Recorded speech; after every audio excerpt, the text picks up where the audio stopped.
क्या किसी की आम वेशभूषा से आप बता पाएंगे कि वो कौन से धर्म का है? जैसे साईं बाबा के जो वस्त्र हैं वो देख के कई लोग आकलन लगाते हैं कि साईं बाबा ने तो इस तरह के वस्त्र पहने हैं तो ये मुसलमान हैं या इस धर्म के हैं, फलाना काम करते हैं। तो कि आप तो जीन्स पहनते हैं, टी शर्ट पहनते हैं, शर्ट पहनते हैं, टाई पहनते हैं, सूट पहनते हैं, कोट पहनते हैं, तो क्या आप क्रिश्चियन हो गए? ये सारे वस्त्र तो पश्चिम से आए हैं और क्रिश्चियन लोग पहनते हैं, क्या आप क्रिश्चियन हुए हैं? नहीं। आपका जवाब होगा कि नहीं, हमारा धर्म है उसी का पालन करते हैं। तो आप किस तरह से कह सकते हैं कि साईं बाबा के जो वस्त्र पहने हुए थे उससे वो कोई अलग धर्म के थे? ओम काली। सभी हिंदू धर्म प्रेमी भाइयों बहनों को मेरा हृदयपूर्वक ओम काली। साईं बाबा के मामले में बोलने वाला हूं, पूज्य साईं बाबा शिरडी के। बहुत सारे लोग साईं बाबा को मुसलमान समझते हैं, लेकिन ऐसा नहीं है। साईं बाबा हिंदुओं में ही ब्राह्मण कुल में उत्पन्न हुए थे और जन्म से और कर्म से भी साईं बाबा ब्राह्मण ही थे, क्योंकि सारे वर्ण ब्राह्मण क्षत्रिय वैश्य शूद्र ये कर्म से ही होते हैं, मात्र जन्म से नहीं होते। इसलिए साईं बाबा जन्म से और कर्म से ब्राह्मण ही थे। इसके मेरे पास में ठोस प्रमाण है, मैं दे रहा हूं। मेरे गुरुदेव महामुनि अगस्ती जी ने 5000 साल पहले ताड़ के पत्तों पे सारी दुनिया की भविष्यवाणियां लिख के रखी है। मेरे सदगुरु भगवान महामुनि अगस्ती जी की उम्र आयु अभी 27 लाख साल है और वो दिखते 24 साल के युवक ही है। पुदिगई मलई तमिलनाडु में उनका निवास है।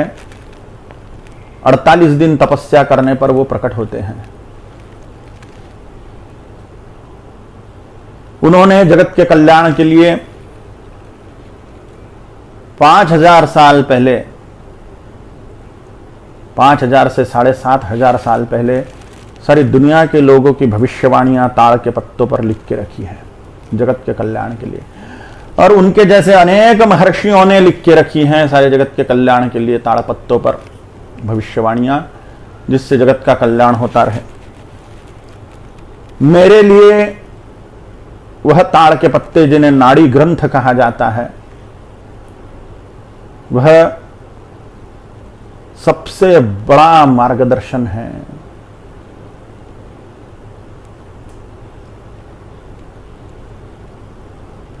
उन ताड़ के पत्तों की लाइब्रेरी तमिलनाडु में कुंभकोणम क्षेत्र के वैदीश्वरन कोविल नाम के गांव में है। उस वैदीश्वरन कोविल माने वैद्यनाथ मंदिर की वो लाइब्रेरी है। उस लाइब्रेरी के ब्रांच ऑफिस बहुत सारी जगह पे है। उस ब्रांच ऑफिस में जाके पुरुषों ने अपने दाहिने हाथ का और महिलाओं ने अपने बाएं हाथ के अंगूठे का निशान देना चाहिए, अथवा अपनी कुंडली देनी चाहिए, अथवा जन्म तारीख देनी चाहिए। सिर्फ अंगूठे का निशान देने मात्र से वो लोग, वो नाड़ी शास्त्री लोग ताड़ के पत्तों का बंडल लाते हैं और अपनी मदद से उसमें ढूंढते हैं अपना पत्ता। हमें मदद क्या करनी है? हां नहीं, हां नहीं, हां नहीं, इतना ही बोलना है। एक पत्ता ऐसा आता है कि जिसमें हमारा 100% वर्णन आता है, 100% वर्णन आता है।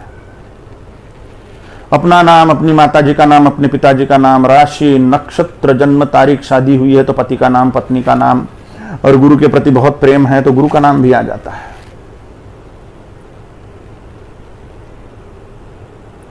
उसमें सच्ची में नाम आते हैं क्या, ये देखने के लिए मैंने उसका फोटो निकाल के लाया, क्योंकि वो तमिल में लिखा हुआ था और फिर मैंने तमिल सीखी, पढ़ना लिखना आता है मुझे तमिल, तो उसमें सच्ची में वो फोटो में मेरा नाम था। मेरे सामने तो लिखा ही नहीं उन्होंने। तो मैंने सारी वैज्ञानिक चिकित्सा उस ग्रंथों की है, वो 100% सत्य है।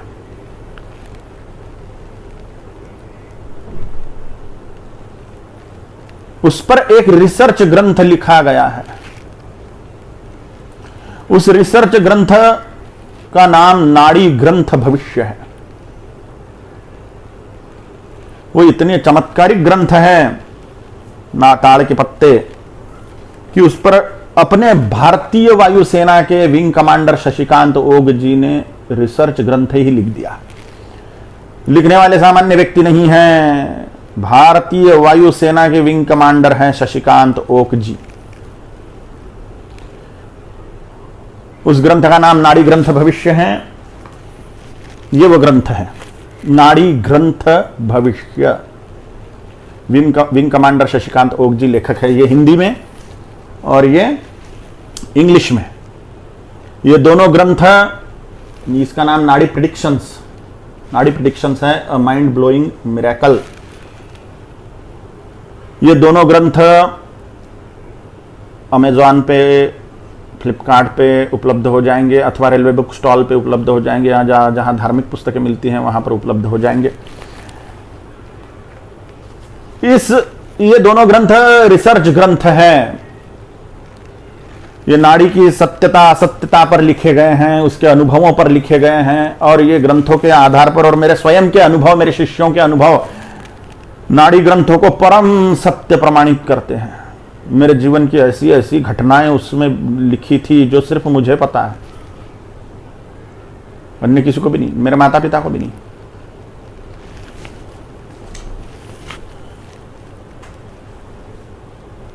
तो ये जादुई ग्रंथ है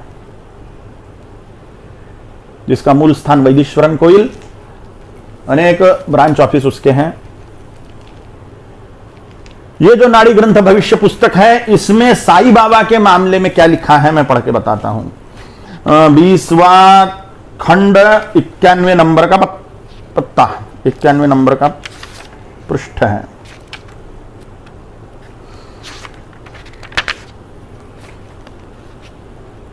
प्रकरण का नाम है शिरडी के साईं बाबा का नाड़ी भविष्य। एक्चुअली साईं बाबा के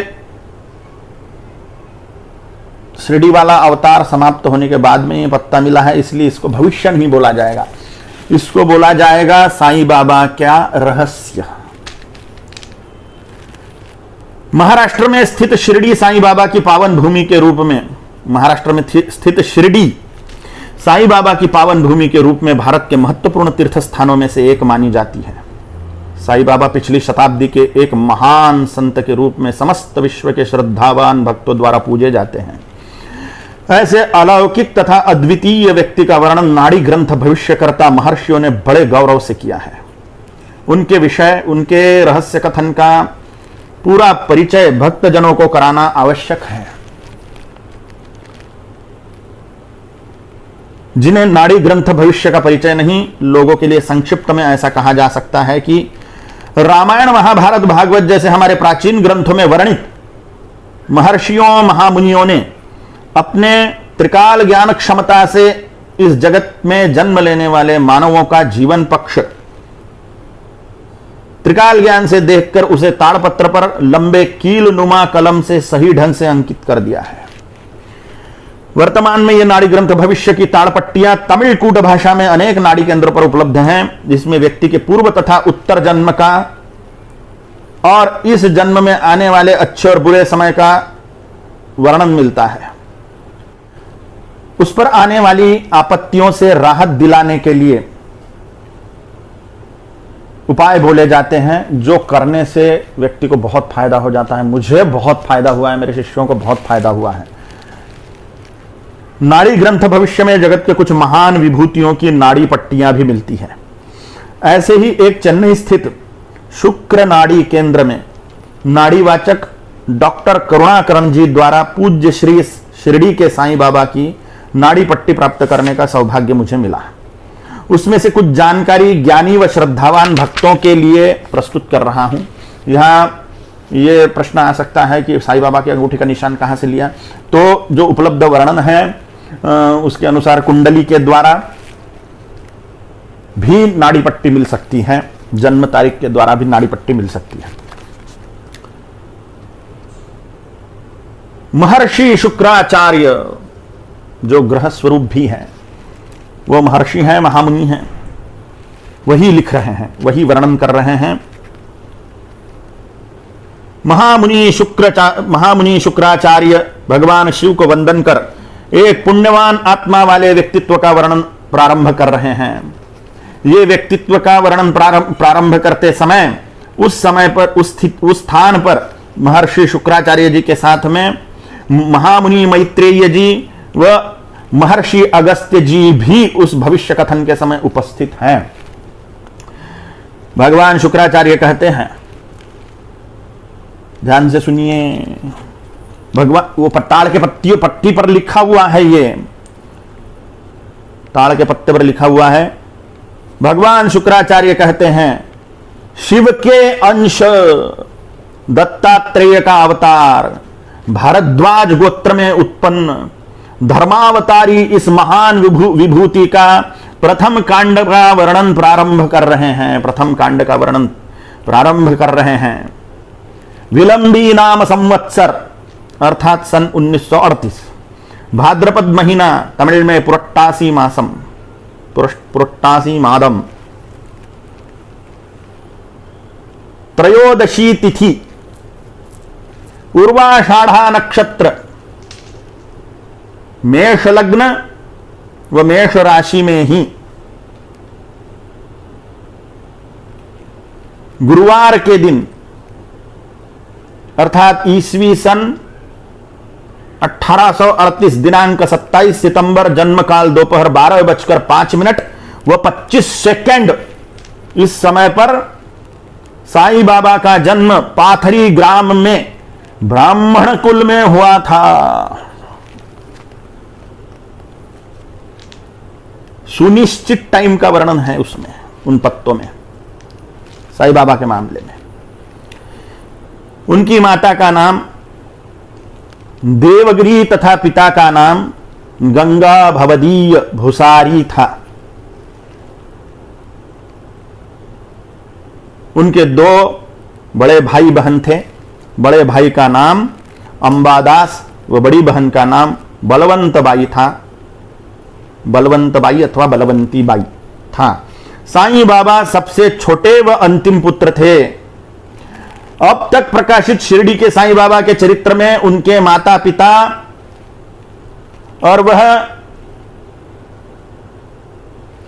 किस धर्म में जन्मे थे इसका उल्लेख नहीं है, लेकिन ताड़ के पत्तों पे है। महान विभूतियों का सारा जीवन चरित्र एक किसी ग्रंथ में सिमट जाना असंभव ही है। वो फिर रमण महर्षि जी हो, रामकृष्ण परमहंस जी हो, स्वामी समर्थ जी हो, शेगांव के श्री गजानन महाराज हो, या अन्य कोई भी महान तपस्वी हो, सिद्ध पुरुष हो, धोनी वाले दादाजी हो, या अन्य कोई भी महान पुरुष हो, एक ग्रंथ में उनका सारा जीवन चरित्र सिमट पाना असंभवनीय है। इसलिए अब तक प्रकाशित शिरडी के साईं बाबा के चरित्र में उनके माता पिता, धर्म वगैरह का उल्लेख नहीं है। पूज्य साईं बाबा का जीवन पीड़ित तथा गरीब जनता के दुख निवारण करने तथा उन्हें अधर्म से अलग करने में गया। धर्मों के बीच बढ़ती दुष्टता को दूर करने का काम उनके हाथों हुआ। धर्म के बीच बढ़ती दुष्टता को दूर करने का काम उनके हाथों हुआ, जिसकी वजह से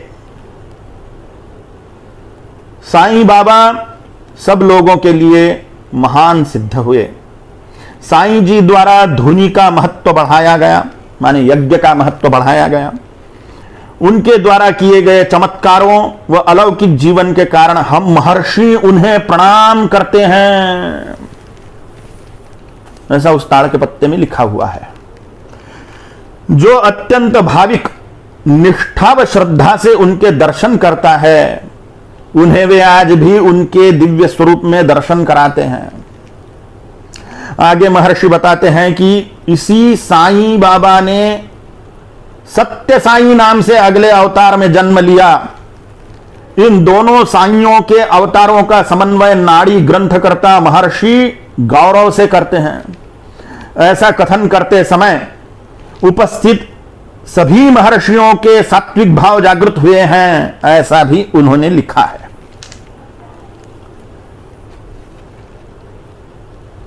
उसके आगे का पत्ता 110 पे मैं पढ़ता हूं, बीच में बहुत सारा है, लेकिन महत्वपूर्ण विषय पढ़ रहा हूं अभी के लिए। शुक्र महर्षि कहते हैं, साईं बाबा के ईश्वर के अवतार के रूप में अवतरित होना उनके लिए नई बात नहीं है। अब तक उनके 101 अवतार हो चुके हैं। अभी के अवतार के पूर्व में, ये सत्य साईं बाबा के मामले में बोल रहे हैं, अभी का अवतार सत्य साईं बाबा, अभी के अवतार के पूर्व में वे शिरडी के साईं बाबा के नाम से लोकमान्य हुए थे। बहुत लोग उन पर जाने अनजाने में टीका टिप्पणी करते रहेंगे, परंतु धीरे धीरे उनमें परिवर्तन होकर उनका भक्त परिवार बढ़ता ही जाएगा। उनके अंदर की महाशक्ति व महापुरुष होने के कारण भारत के भी सुदिन आने वाले हैं, सुदिन आने वाले हैं भारत के भी। जय हो जय हो जय हो। ओम काली ओम काली ओम काली। यह वर्णन इस पुस्तक में है और इसे मैं प्रामाणिक मानता हूं 100%, क्योंकि मुझे अनुभव है। 12 साल से मैं जा रहा हूं वैश्वरन कोविल और उन क्षेत्रों में, खुद का भी देखा है मैंने। उसके लिए तमिल सीखा मैंने, वो कितना सत्य है ये देखने के लिए। मेरे शिष्यों का भी करके आया हूं, तो मुझे, मेरे लिए वो परम सत्य है। अब लॉजिकली बातें, किसी भी मौलाना ने कोई मंदिर का रूपांतरण मस्जिद में किया है क्या? किसी मुसलमान ने मस्जिद का रूपांतरण मंदिर में किया है क्या? कोई मुसलमान होम हवन करता है क्या? कोई मुसलमान धुनी रमाता है क्या? कोई मुसलमान रामनवमी कृष्ण जन्माष्टमी मनाता है क्या? नहीं करता। लेकिन साईं बाबा ने मस्जिद का रूपांतरण मंदिर में कर दिया, क्योंकि उनको मालूम था जितनी भी पुरानी मस्जिदें हैं वो मंदिर तोड़ के ही बनाई हुई हैं। 5 लाख मंदिर तोड़ के मस्जिदें बनाई हुई हैं भारत में, आक्रांताओं ने, लुटेरों ने, बलात्कारियों ने। साईं बाबा ने देखा कि यहां मंदिर था, मस्जिद बना दी गई है, उसका भी खंडर हो गया, तो वो खंडर में ही वो रहने लग गए और वो मस्जिद का रूपांतरण द्वारका माई नाम के मंदिर में कर दिया। मस्जिद का रूपांतरण, वहां पे अखंड यज्ञ चालू कर दिया, धुनी रमा दी, वहां पर कृष्ण जन्माष्टमी रामनवमी मनाना शुरू कर दिया। अल्लाह मालिक है बोल के हिंदुत्व का प्रचार करने लग गए। अल्लाह मालिक है और काम कर रहे कट्टर हिंदुत्व का। बोल रहे अल्लाह मालिक है, लेकिन मस्जिद का रूपांतरण मंदिर में, अखंड यज्ञ वहां पर चालू, वहां पे कृष्ण जन्माष्टमी रामनवमी मनाना चालू। ये मुसलमान लोग करते हैं क्या? कोई मौलाना करता है क्या? ऐसा नहीं करता। मंदिर फोड़ के, मूर्तियां फोड़कर, मंदिर तोड़कर वहां मस्जिदें बनाई गई। 5 लाख। लेकिन यहां पे साईं बाबा ने उल्टा कर दिया, अल्लाह मालिक है बोल के कट्टर हिंदुत्व का प्रचार कर दिया। लेकिन प्रेममय ढंग से, प्रेममय ढंग से, बड़े ही प्रेम से। ये लक्षण है कि साईं बाबा निरंतर सनातन हिंदू धर्म के महान प्रचारक थे, शिव के अंश थे। इसलिए साईं बाबा का मंदिर जहां पर स्थापित करते हैं ना, वहां पर नंदी की स्थापना उनके सामने जरूर करते हैं।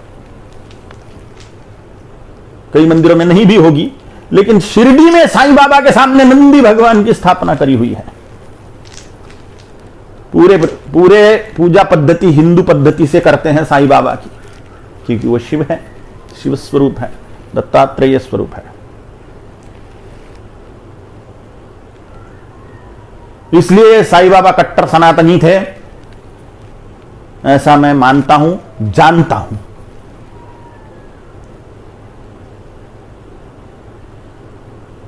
मुझे लगता है जो लोग साईं बाबा को अपशब्द बोलते हैं, मुसलमान बोलते हैं, उन्होंने इन बातों पर विचार करना चाहिए और उनके महान हिंदूवादी कार्यों के तरफ भी देखना चाहिए। कितने मुसलमान मान रहे साईं बाबा को? कितने मुसलमान मान रहे साईं बाबा को? परसेंटेज क्या है? 1% भी नहीं है। हिंदू ही लोग हैं ज्यादा से ज्यादा।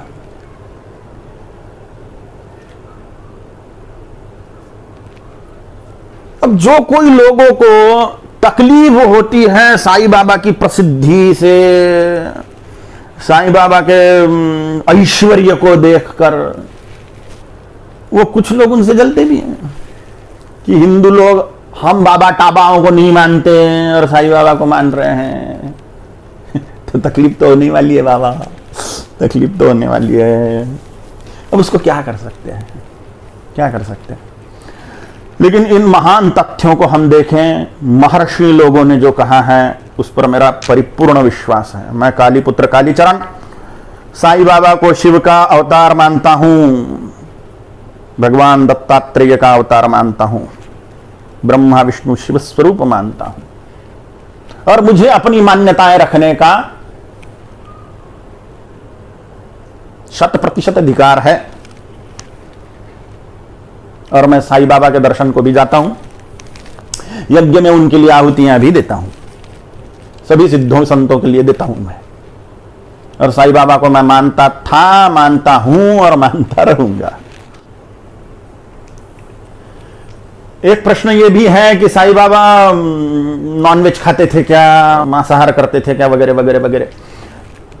तो महापुरुषों के चरित्र में और हिंदू धर्म के ग्रंथों में बहुत सारे मिलावट भी हुई है। जैसे दुर्गा काली बदनाम है नॉनवेज खाने वालों के कारण, बकरे मुर्गे काटते हैं देवी के सामने और बोलते काली मां खा जाती है। ऐसी अज्ञानतापूर्ण बातें भी हैं।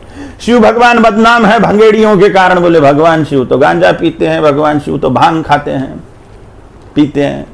शिव भगवान बनकर बदनाम कर दिए भंगेड़ियों ने, गंजट्टियों ने।